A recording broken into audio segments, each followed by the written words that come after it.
What would make this an especially meaningful conversation for you today? So I think I have some very general questions, and then it'll tackle into some more particular ones, right? I have been already studying for a little while, and I guess these I hadn't seen like a growth or a significant growth, and I felt stagnant, which is when I came across your material and I joined your class, right? But where I feel stuck really is there's two things that are really hard or that I'm not sure I quite comprehend the scope, right? Like how to really review the exam questions that I get wrong. I know you really know that that's like an important piece of making sure that we're, studying right. And then determining in that why something is out of scope. Like those two questions together, I still haven't like totally understood. Sure. So I'll address the second one first. I don't love the phrase out of scope.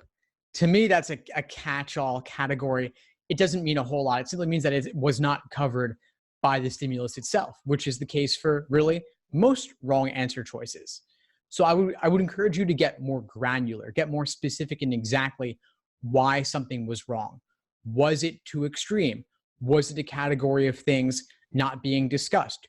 Was it the right answer to the wrong question?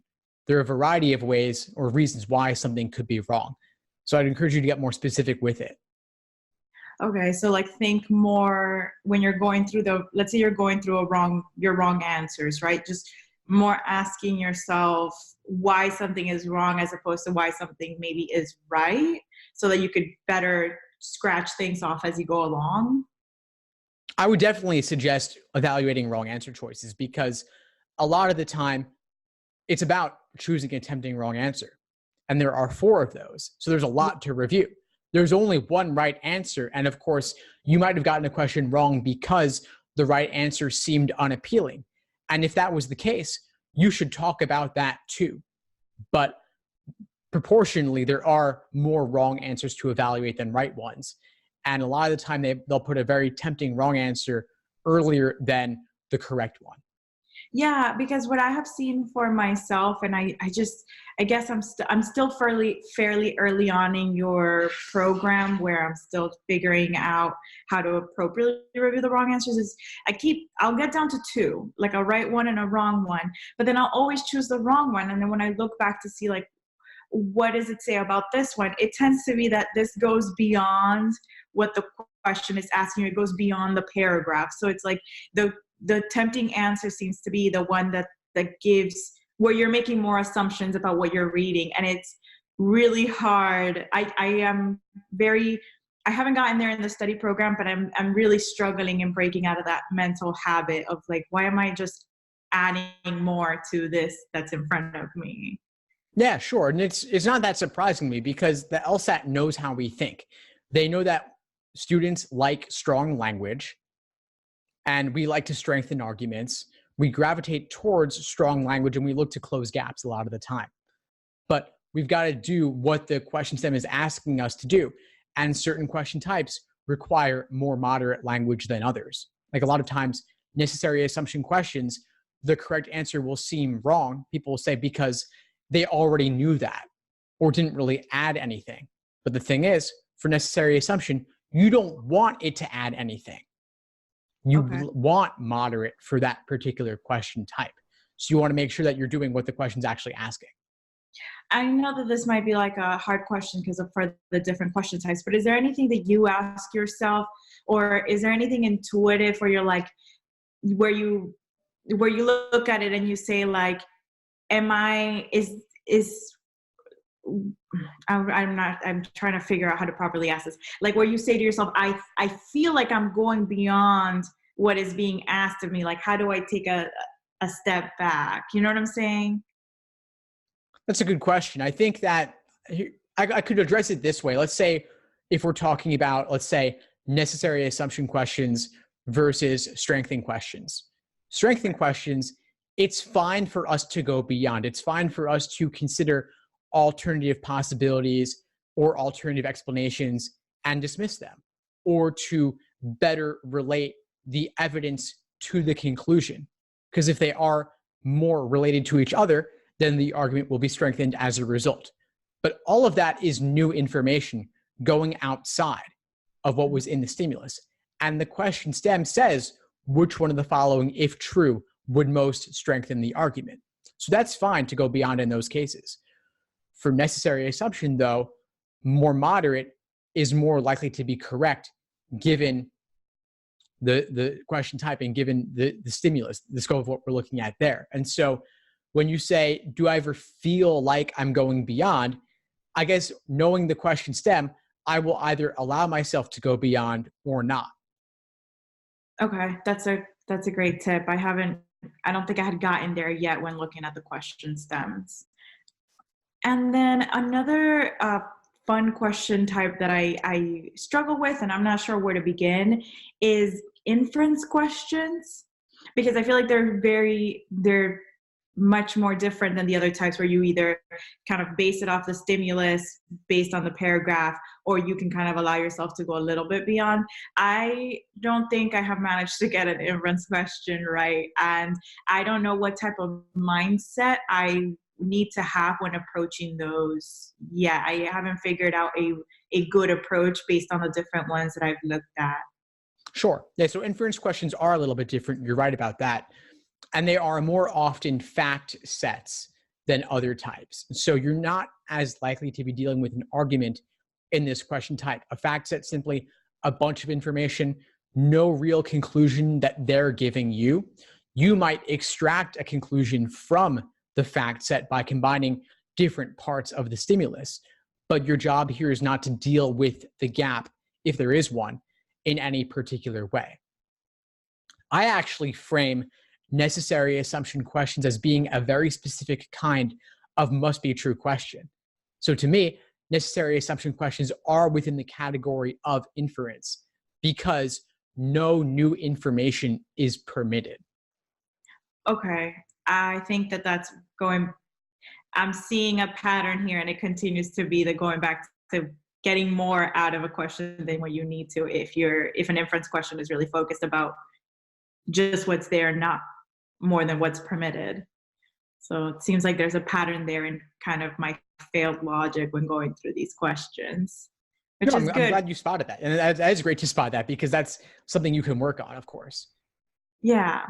And I guess another issue that I'm kind of having, and I would love to get your thoughts, because so right now through week 2, right, a lot of the practice problems are not particularly timed. When it comes to the reading comprehension and the logic games, I really struggle with timing, right? So I know that there's further down the line some tips on timing, but I would like to kind of start incorporating them now, since in the 2 months I've been studying, I haven't gotten any better. Do you have any general advice on when going through the practices, even untimed, maybe how to work through getting better at that? Sure. So let's start with reading comprehension. How are you allocating your time there right now? So I don't think I'm doing it super efficiently. I'll read the passage once for like the greater structure, right? Like what is each paragraph? And then I'll jump into the questions. And what ends up happening is I keep trying on each question to go back to the essay. And with that, what happens is it goes really well for like the first 3 passages, but then by the last passage, I'm basically leaving myself like 5 minutes, and that's not effective. You can't, you know what I mean? I just don't know I don't know why I'm in the habit of, for every question in the reading comprehension, feeling the need to go back to the passage. And I am not sure how to break out of that or how to properly divide that time. Yeah, sure. If there were one question type in reading comprehension where you did not feel like you needed to be going back as much, what would that be? Probably the main point questions, like the main idea, main conclusion. Those I feel like, because I'm originally looking for just general structure, you can kind of find what the conclusion is kind of faster with the main point of the passages. But I feel like everywhere else, author questions, like why do you think they use this word, I find myself just like going back to the passage, like just inherently, like I don't even try, I will skim the question, and then like it's like an instinct to go back to the passage as if to look again.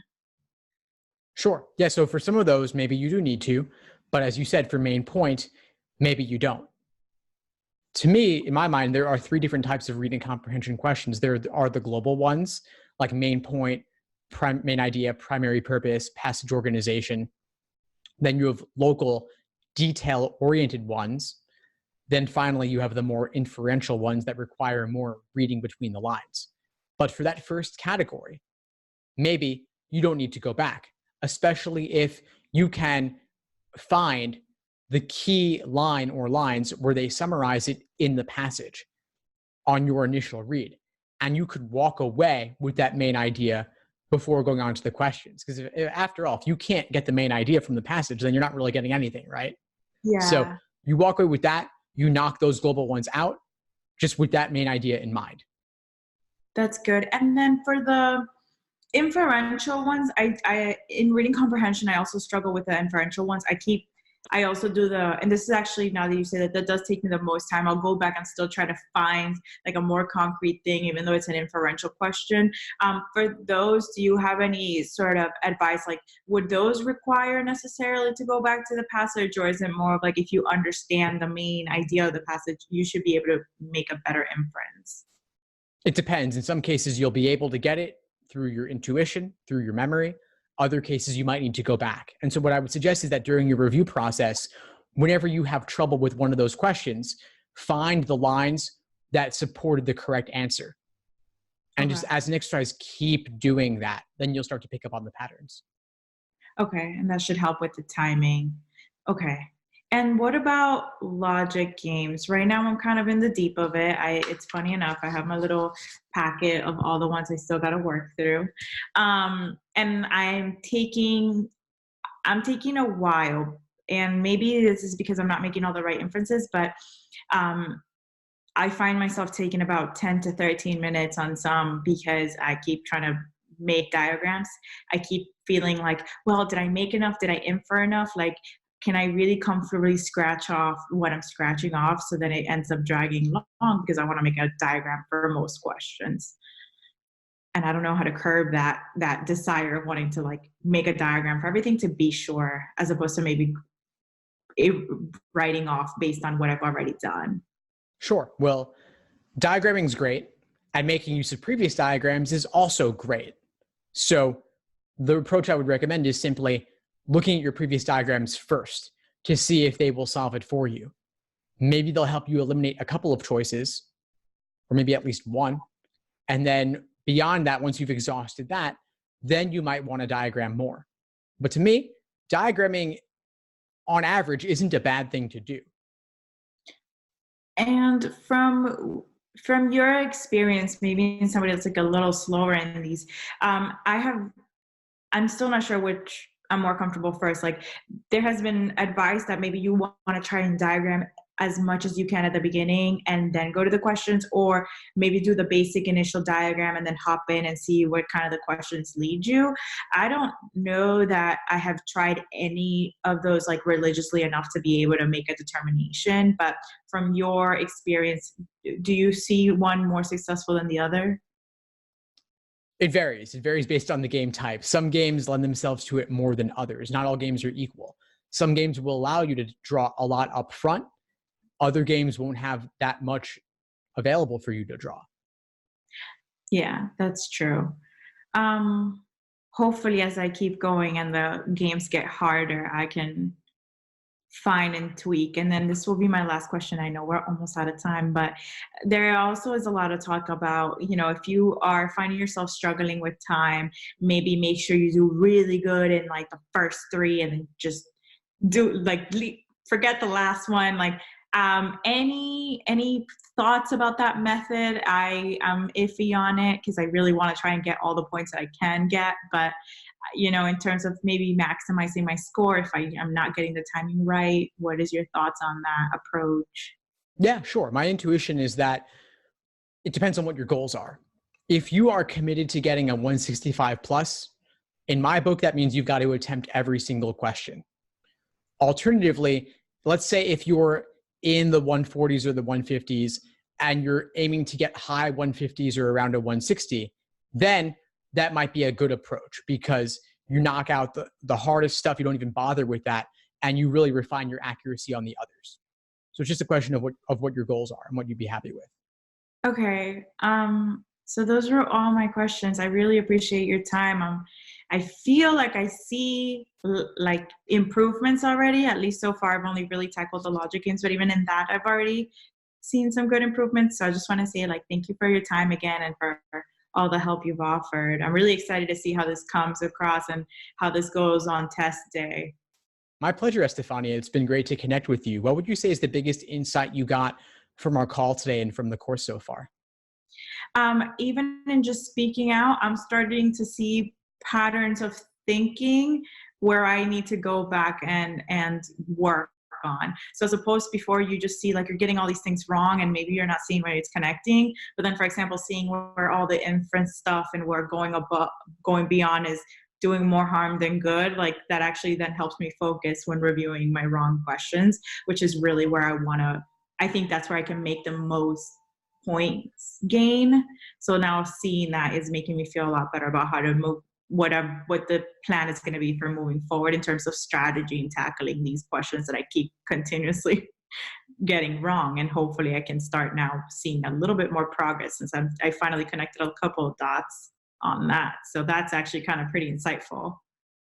Great. I'm really glad to hear it. And then my exam is sort of around the corner, so I'll definitely be keeping you updated with how that goes. I'm really hoping my general goal at the beginning of this was to be in the mid 160s, and I feel like I'm feeling pretty good about having good chances at that. So I'm really excited. Awesome. Yeah, please do keep me posted on how everything comes along. Thank you so much. Thanks for tuning into the show. Please subscribe if you haven't done so already to be notified of new episodes as I release them. And feel free to reach out if you need anything at all as you move forward with your prep. I'm happy to help however I can. In the meantime, I'll wish you all the best and take care.